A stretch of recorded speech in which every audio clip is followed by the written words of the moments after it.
Hey, today we are going to learn how we can teach machines to understand language.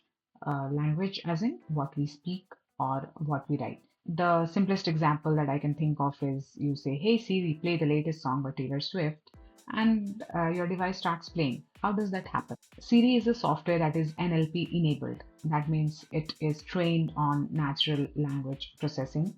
It'll listen to what you say, understand it, interpret as to what you actually want, and then generate the output, which is again in our language, human understandable language. It could be text, it could be an audio, like you're asking it to play the song, so it will play the song. So that is what the Siri software does. Some other examples of where we are using NLP: chatbots. You go to a website and there is a help icon, or you can just click chat, get your queries solved by the chatbot. Your virtual assistants, language translators, Google these days, you can just put a sentence in one language and then just get it translated in any other languages that you want. So that is again NLP at play. And of course, large language models, which can do a range of things like a voice enabled search or answering questions or teaching students. Lots of applications we have.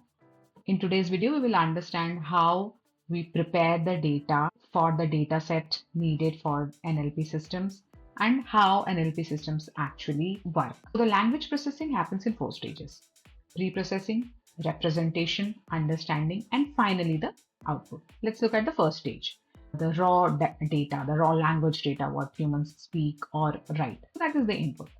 The first thing that needs to be done is this input needs to be broken down into smaller units. So if we have a large document, it will be broken down into smaller sentences. If we have sentences, they will be broken down into words. Of course, in what unit we break down that input depends on its use. For example, I have to train a chatbot. You must have observed that the chatbots on the websites, you ask them questions and they give you answers. They are trained on those questions. And what is a question? That would be a sentence, right? One sentence or multiple sentences. So in that case, the training data has to be in the form of sentences. They don't need to be broken down into words. On the other hand, when you are creating a NLP system that answers questions, in that case, I need that system to understand each word that is given as input. So depending upon the scope of the project, the text would be broken down into words or sentences. For instance, a very small sentence, "I love AI." The three tokens it will be broken down into would be "I love" and "AI." But that is not all. Next, we remove stop words. Stop words are like commonly used words: the, is, and, are, or. For example, in the previous sentence, if I had a sentence like "I love AI and machine language," in that case, the tokens would be "I love AI machine language." The word "and" would be removed. Finally, the words are reduced to their root form.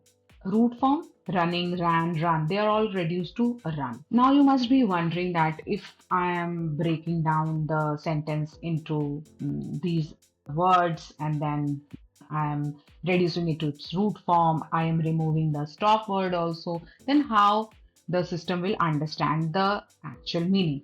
Okay, let me give you a sentence and see if you can understand the meaning. I go market.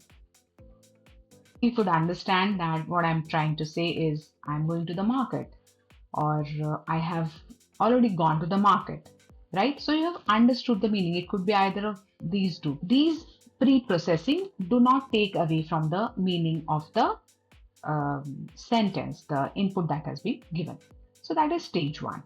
In the next stage, the text needs to be represented in a form that is efficient for the machine to analyze. Always remember that we are creating the data set, and the data set has to be used for training. The AI model is going to analyze it, so it has to be efficient, less resources, less time. Again, lots of models are used for text representation. The most common is bag of words. As the name suggests, we will create bags of words, as in how many times each word is occurring in that document that we are analyzing. If I write I love AI, so I love AI, one occurrence each. AI is fun.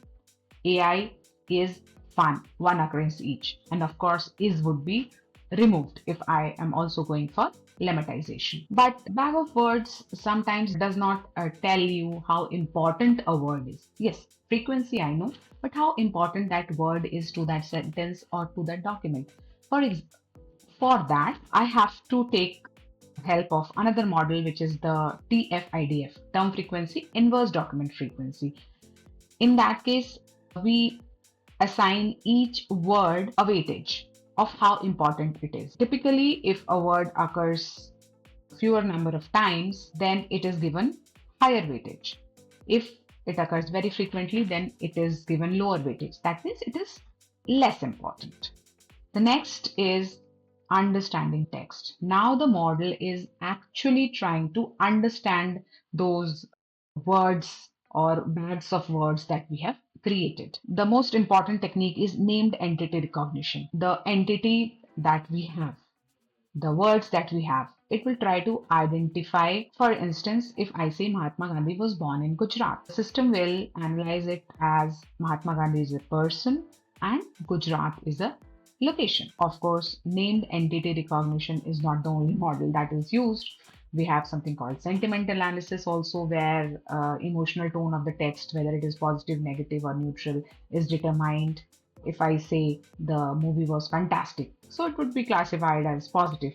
Oh, I hated reading this book. So that sentiment is negative. Named entity recognition and sentiment analysis are just two of the example techniques that I have shared here. There are numerous more that are used to understand text depending upon the type of text that we are having. And finally, it comes to generating the output.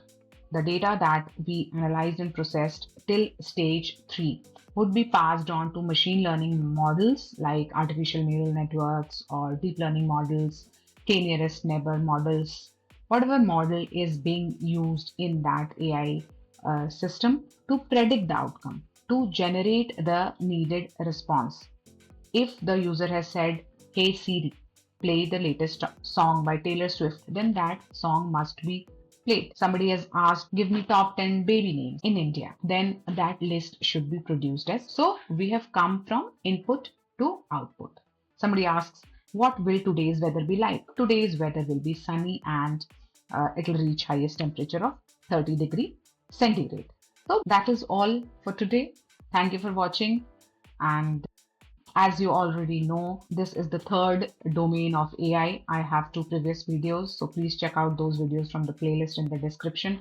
If you have any questions, don't hesitate in commenting and I promise to answer. Thank you. Bye-bye.